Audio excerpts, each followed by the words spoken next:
Bonjour à tous et bienvenue pour la suite de cette leçon consacrée à Sailor Moon S, la troisième saison de l'anime Sailor Moon de 92.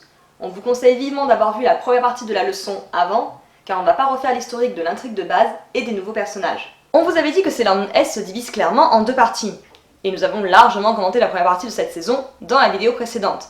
Donc là on va commencer direct avec la deuxième partie de la saison, et vous vous en doutez, ça va spoiler sévère. Commençons par résumer brièvement comment se termine la quête des 3 talismans, l'objectif des personnages dans la première partie de la saison.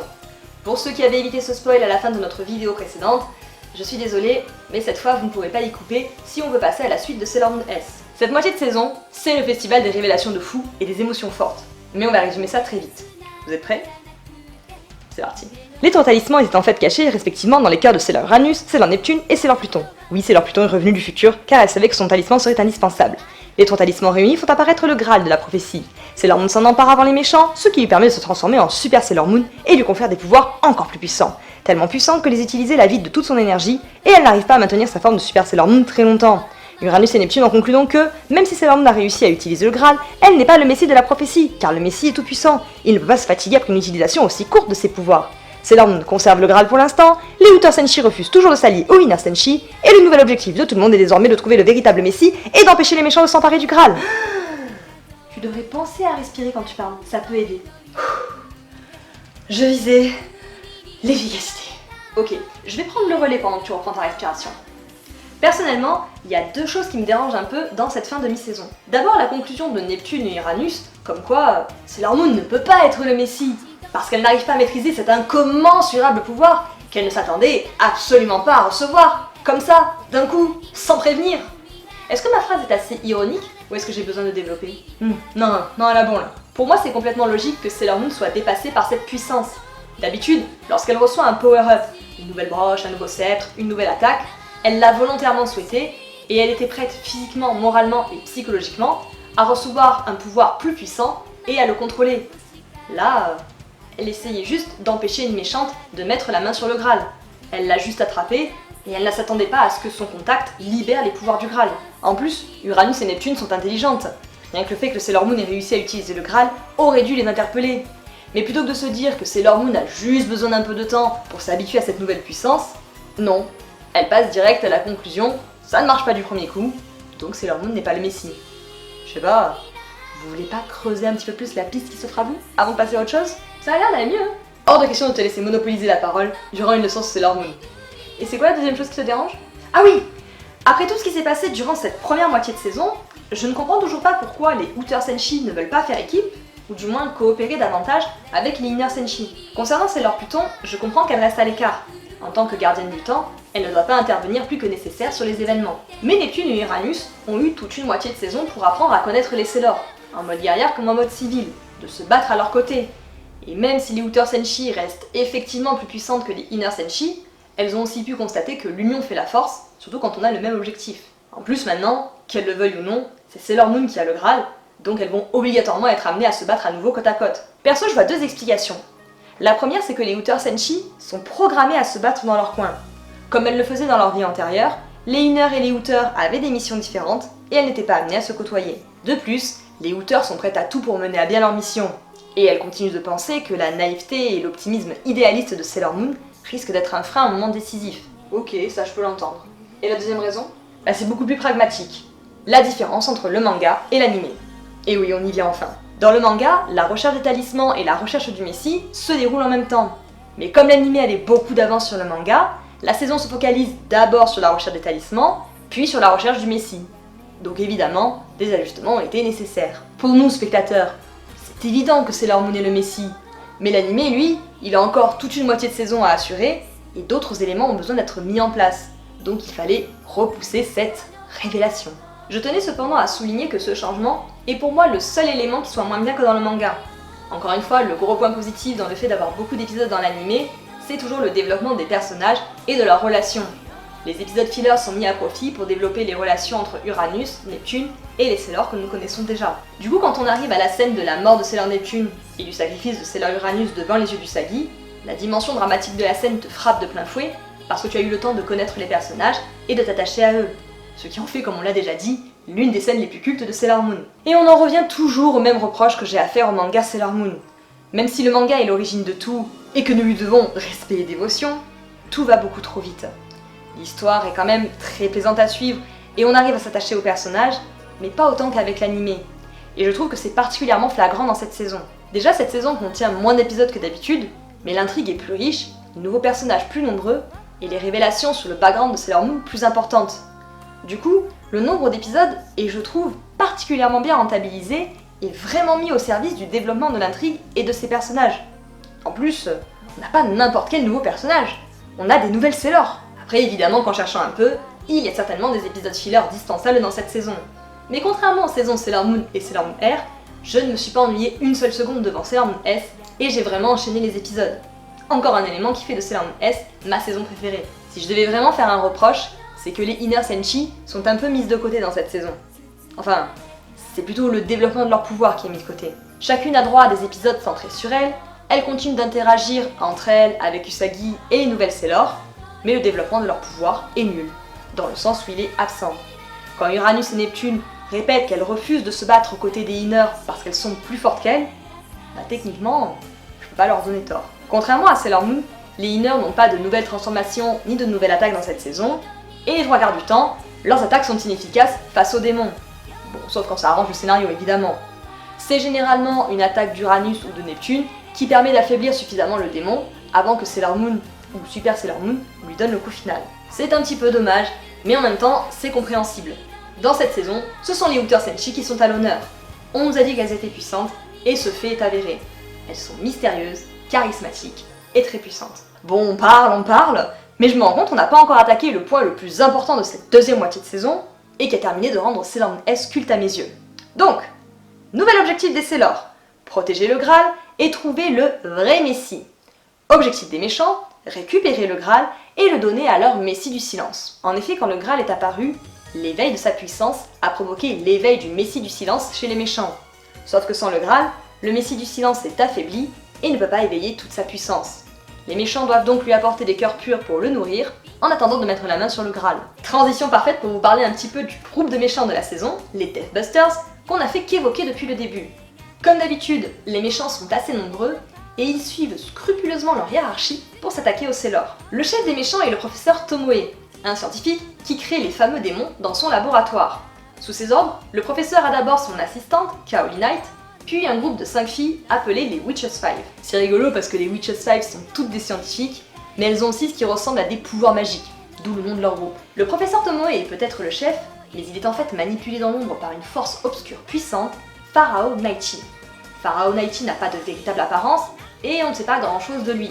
C'est une entité maléfique qui vient d'une partie inconnue du cosmos. Sérieusement? Une partie inconnue du cosmos?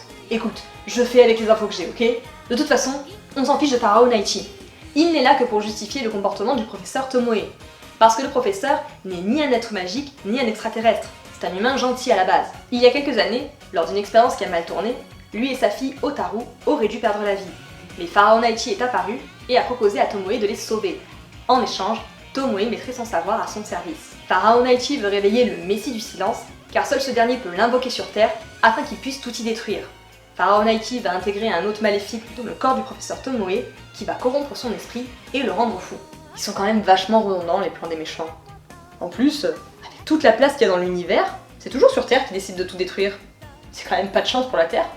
Certes, mais c'est pas vraiment là que je voulais en venir. Si vous avez bien suivi, j'ai précisé que le professeur Tomoe a une fille, Otaru. Ce personnage va avoir une importance capitale pour cette saison, mais aussi pour tout le background de Sailor Moon. C'est moi qui présente Otaru. Otaru Tomoe est une petite fille de 12 ans, discrète, solitaire, et qui a une santé très fragile. Lorsque Sailor Moon s'empare du Graal pour la première fois, une énergie noire commence à émerger du corps d'Otaru, et on comprend rapidement que ses problèmes de santé n'ont rien de naturel. En parallèle de ça, Otaru devient rapidement très amie avec Chibiusa. Ah oui, on avait oublié de vous le mentionner, mais Chibiusa fait son grand retour à l'époque d'Usagi afin d'y poursuivre son entraînement de guerrière Sailor. En effet, ses pouvoirs se sont enfin manifestés, même s'ils sont très faibles.